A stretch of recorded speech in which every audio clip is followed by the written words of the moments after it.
नाज़रीन आदाब, मैं खालिद शहबाज। आप देख रहे हैं गवाह न्यूज़। इन दिनों रहमान डकैत के बहुत चर्चे हैं। फिल्म धुरंधर में अक्षय खन्ना ने रहमान डकैत का रोल इस खूबी से निभाया कि नेगेटिव होने के बावजूद वो फिल्म के असल हीरो बन गए और नौजवान हो या उमर रसीदा रहमान डकैत की तरह सलाम करने लगे और इन्हीं के अंदाज में बलूची डांस कर रहे हैं। अक्षय खन्ना बिलाशुबा एक बेहतरीन अदाकार है। फिल्म छावा में औरंगजेब के रोल में इन्होंने जान डाल दी थी और फिल्म छावा सिर्फ औरंगजेब के रोल की वजह से ही चली और यही हाल धुरंधर का है। इससे साबित होता है कि किरदार अच्छा हो या बुरा, जब तक मुस्लिम रंग ना दिया जाए कामयाब नहीं होता। चंद बरस पहले पद्मावत फिल्म रिलीज हुई तो इसमें रणवीर सिंह ने अलादीन खिलजी का रोल अदा किया, जो इस फिल्म की जान था। बॉलीवुड बिलाशुबा मुस्लिम अदाकारों और फिल्मों में मुस्लिम किरदार का मोहताज रहा।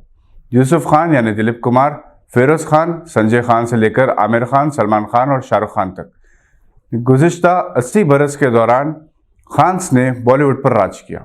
म्यूजिक डायरेक्टर नौशाद खयाम से लेकर ए.आर. रहमान से साजिद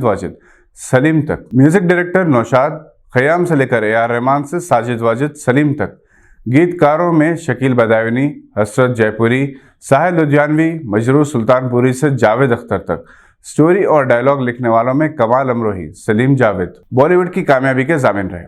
मुस्लिम दुश्मनी बनाई गई, फिल्में भी कामयाब रही, जिससे ये अंदाजा होता है कि मुस्लिम नाम और किरदार के बगैर बॉलीवुड का वजूद नहीं है। पुरानी फिल्म जंजीर में प्राण ने शेर खान का रोल अदा किया तो फिल्मी दुनिया की तारीख में अमर बन गए। जहां तक फिल्म धुरंधर का ताल्लुक है, कहा जाता है कि ये मेजर मोहित शर्मा की जिंदगी पर बनाई गई, जो कश्मीर में दहशतगर्दों से मुकाबला करते हुए 2009 में शहीद हुए।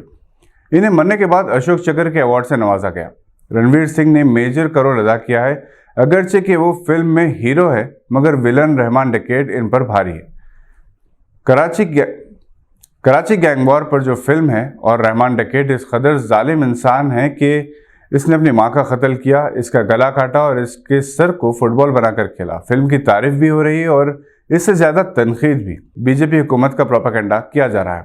इस फिल्म में national security adviser Ajit Doval का रोल भी माधवन ने बखूबी निभाया। अजित डोवल भी बरसों तक पाकिस्तान में मुस्लिम बेस में हिंदुस्तान के जासूस रहे। अभी फिल्म धुरंधर रिलीज हुई है और सोशल मीडिया पर एक अजीम हिंदुस्तानी जासूस रविंद्र कौशिक की दास्तान गश्त कर रही है, जो 8 बरस तक पाकिस्तान में नबी अहमद शाकिर के नाम से हिंदुस्तान के लिए खिदमत अंजाम देते रहे। वो पाकिस्तानी फौज में मेजर के ओहदे पर पहुंचे, मगर 1983 में एक और हिंदुस्तानी एजेंट की गिरफ्तारी के बाद रविंद्र कौशिक भी पकड़े गए और इन पर खतरनाक हद तक तशद्दुद किया गया। 16 साल तक ये जेल में रहे। इसके बाद 2001 में इनकी मौत हो गई। जेल के एक हिस्से में इन्हें दफना दिया गया। इंदिरा गांधी ने इन्हें ब्लैक टाइगर का खिताब दिया था, मगर एक अजीम जासूस, भारत का सच्चा सिपाही, गुमनामी के अंधेरे में खो गया।